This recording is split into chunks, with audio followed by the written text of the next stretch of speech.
I learned that Native people have many prophecies about this time. I begin to hear these over and over. And so I kind of more or less memorized a lot of them. And what I'd like to do now is share with you some of those. You know, every day now on the TV, I hear what the elders talked about back then. Even just last night, there's a sign that's to come before the third shaking of the earth, which I'm going to get to. I'll explain what all these mean. Last night on the news, they were talking about it. We'll come up to that. They say at the beginning of each cycle of time, the Great Spirit comes down through a messenger. He makes a strong appearance upon the earth. And we are coming to an end of a cycle now. It's not the first cycle.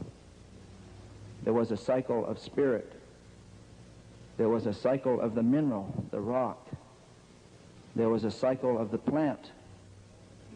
And now we're in the cycle of the animal, coming to the end of that and beginning the cycle of the human being.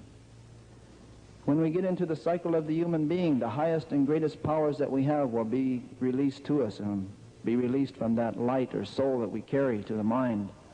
But right now we're coming to the end of the animal cycle when we have investigated ourselves and learned what it is to be like an animal on this earth.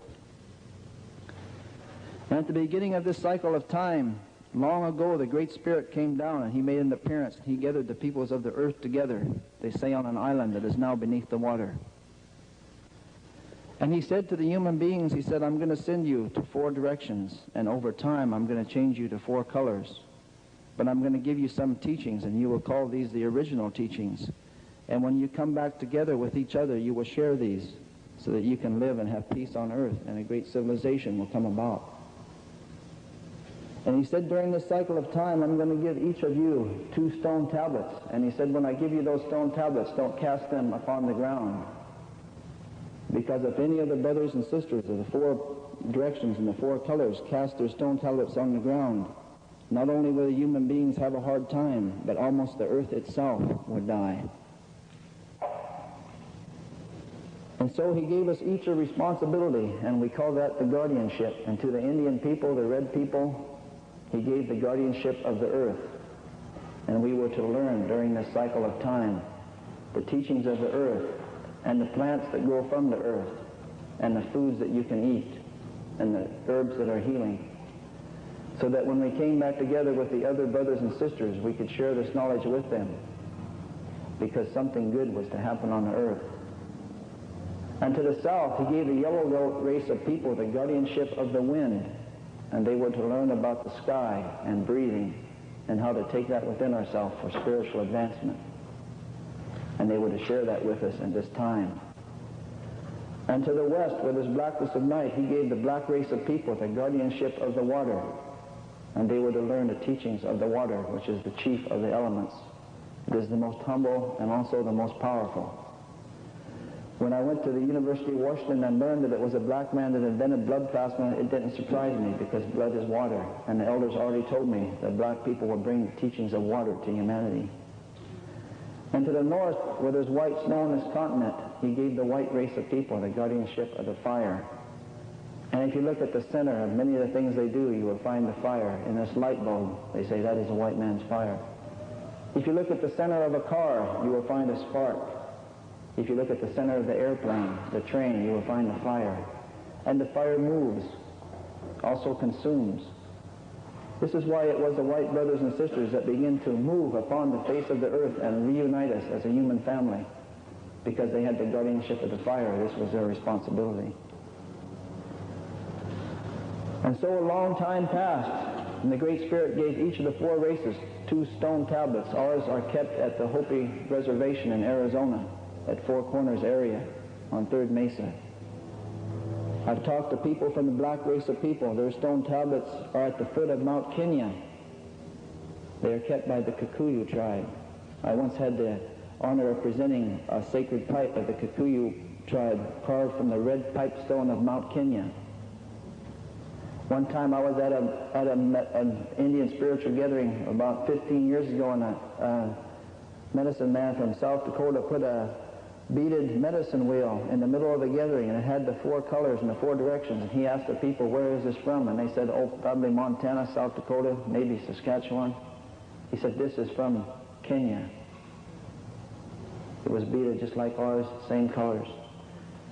The stone tablets of the yellow race of people are kept by the Tibetans in Tibet. And the guardians of the traditions of the people of Europe are the Swiss. In Switzerland, they still have the mask day when each family brings out its mask. They still know the colors of their families. They still know their symbols, some of them. I went to school with some people at the University of Washington from Switzerland, and they shared this with me. Each of these four keepers happen to be people that live in the mountains. If you went straight through the Hopi reservation to the other side of the world, you would come out in Tibet. The Tibetan word for sun is the Hopi word for moon, and the Hopi word for moon is the Tibetan word for sun, because they're on the opposite sides of the world. It was some people from the yellow race of people. In 1976, because the United States was celebrating 200 years of freedom, they're having this bicentennial. Some of the Native people thought this was significant, and they carried a sacred pipe bundle from the west coast to the east coast of this land. And I particularly I was thinking last night as we were having a circle out here about this. They said that the roads of this land would either go north-south or they would go east-west. If they went north-south, we would come together as brothers and sisters. But if they went east-west, there would be destruction, and almost the earth itself would have a hard time. So you all know the roads went east-west. They said things then would be lost from the east to the west and the north to the south, but they would come back from the west to the east and come back from the north to the south. They would be lost from the south to the north.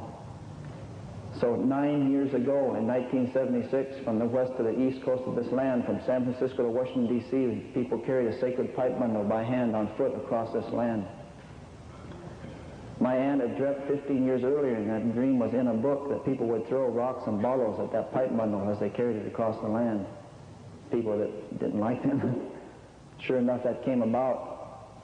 People threw, but as my aunt seen it in her dream, that it only come so far, and then they dropped, and nothing touched it. When they got up to the top of the Rockies, they hit a hard storm, and there was an elder man. He had long white hair. He says, I will carry it now. And they had a van, and then they had people walking by the van carrying that bundle, and the old man got out of the van. He carried it clear through that storm. He was so cold when he got back in the van that somebody touched his hair and it fell. His hair was frozen. You have to be really cold for your hair to freeze, but that old man carried it through that storm, because they said if we carried this bundle across the earth, the powers would begin to come back. It was carried from west to east. They said a spiritual fire would be lit in the north, and it would come down the northwest coast of this land, and when it gets to Puget Sound, it will go inland. I think this 9 years later is the gathering in the north myself. That's why I came here. This is it. We have the capacity to start the spiritual fire now here. The old people long ago seen it and foretold it, and I'm going to come to that. So we went through the cycle of time. Each of the four races went to their directions, and they learned their teachings.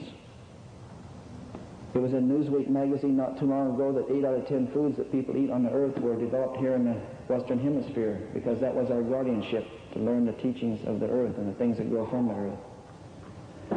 And we were given a sacred handshake to show when we came back together as brothers and sisters that we remembered the teachings. And it was indicated on the stone tablets that the Hopis had, that the first brothers and sisters that would come back to them would come as turtles across the land. They would be human beings, but they would come as turtles. So when the time came close, the Hopis built a special village to welcome the turtles that would come across the land, and they got up in the morning and looked out at sunrise, and they looked out across the desert, and they saw the Spanish conquistadors coming covered in armor like turtles across the land. So this was then. So they went out to the Spanish man, and they extended their hand, hoping for the handshake, but into the hand the Spanish man dropped a trinket. And so word spread throughout North America that it was going to be a hard time, that maybe some of the brothers and sisters had forgot the sacredness of all things, and all the human beings were going to suffer for this on the earth.